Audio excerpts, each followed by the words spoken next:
Fourscore and 7 years ago, Riot Games noticed that Raze was a little too dominant in competitive and pro play. Their solution to this problem was to nerf the horizontal impulse that you get from Raze's blast packs. The result of this nerf is that Raze is still just as strong, but now movement specialists die inside a little every time we double satchel. Before this nerf, there wasn't really an agreed upon list of hardest jumps. The hardest jump I did was from A short on Bind to Heaven, but my computer got a virus and now the only record I have is this fail that I uploaded as an unlisted video. As you can see, the current Raze satchels don't even come close. Since most of the old hardest jumps are no longer possible, I've taken it upon myself to find some difficult and creative jumps for your viewing and attempting pleasure. At number 5, I have the Under Arch over Tiles jump. To complete this jump, you must completely clear the wall without landing on it. This jump isn't incredibly difficult, but I wanted to include it since this is the only jump I found that went from being impossible to possible due to the changes. The turn used to be very difficult due to the higher speed, but now it's possible not only to land on the wall, but to clear it entirely. This jump used to have a twin, but as you can see, it's way too easy after the changes. At number 4, I have the Pearl 180. To complete this jump, you must jump from one side of the window and land on the other. This jump is one of the weirder double satchels out there. Usually you want your first satchel to give speed while your second gains height, but this jump requires you to switch it up to make the tight turn. In our third position is this jump on Sunset B site.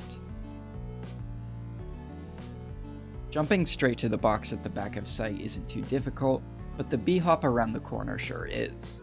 Jumping around is impossible at normal running speed, but it is just barely possible with enough momentum. In second place, I have the Lotus Drop Curve Jump. This jump is much more difficult than it looks. It used to be much harder before the patch, as you need to satchel quite slow to make the precise turn. Now it is still difficult, but it's more about covering the full distance rather than fitting through the turn. Before I get to the hardest jump on my list, I'd like to highlight some easier but still very cool jumps I did while making this video.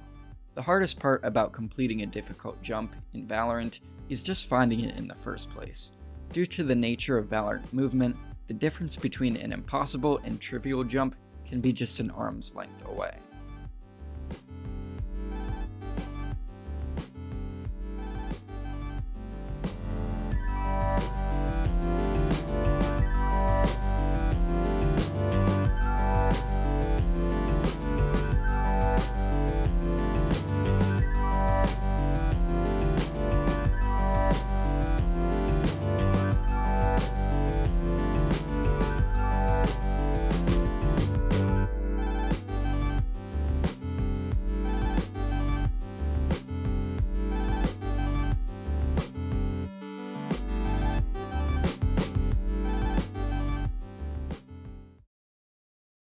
Finally, in first place, we have the Abyss off-map B-hop.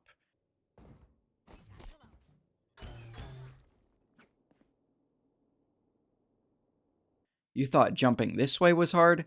This jump multiplies that by 100. To start off, there isn't much space to build up speed from a double satchel. Just landing on the edge with the required velocity is very difficult. And then on top of that, the actual jump is no joke.